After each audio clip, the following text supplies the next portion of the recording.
है जी बाडावेरी नी एंट्रेंस है बाडावेरी।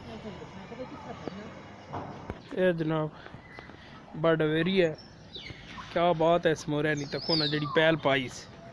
वाह जी वाह, अपने देश के रंग ते एजाज अवान ने संग है जी। ए तको ना जनाब मकाओ एडा एडा बड़ा तोता समझियो तुसां तां कदे जिंदगी च ना तक्या उसी। ये तको ना जी मकाओ, भाई बल्ले बल्ले बल्ले। ए तको ना जनाब कूंज कतारां, ये जड़ियां कूंजां तकने हो ना तुसां, ए अक्सर इक्को कतारा विच जा रही होनियां। ए ओ कूंज है जनाब, ए ओ परिंदा है। वाह जी वाह। ते ए शतरमुर्ग नी परां किस्म है जी, चिट्टा जनाब शतरमुर्ग है। अच्छा हुण तुसां की अग्गै परिंदे दस्सिए। एक है पग आला मकाओ तको जी, वाह ये जोड़ा बड़ा सियाना जोड़ा है जी।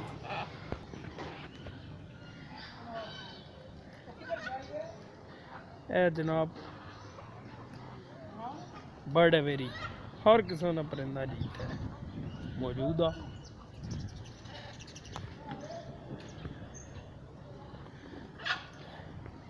कबूतर असा ने जड़े मतलब रियाज साहब है उन्होंने कबूतरा ना तो मोरा ना बहुत शौक आ। ये जनाब तको बादशाह कबूतर मोर मकाओ चकोरा हर किस्म ना परिंदा जी, हर किस्म ना है तको ना जी। पर बैठे हुए सारे मकाओ बैठे हुए तो मुख्तलिफ नस्लों ने मुख्तलिफ मुल्कों ने है तको।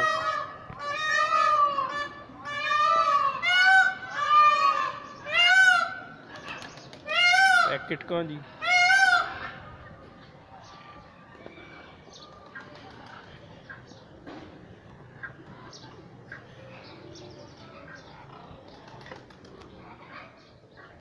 है जनाब, मोर बैठे न, ये फाख्ता जनाब। और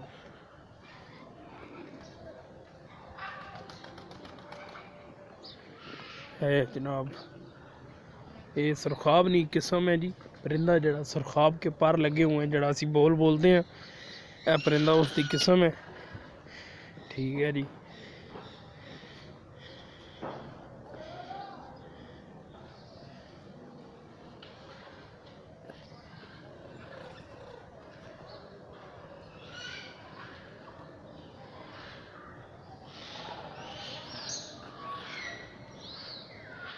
है जनाब तोते मुख्तलिफ किस्म ने। मोर एक कूंज है जनाब, पग्गे वाली कूंज है। क्या बात है जी।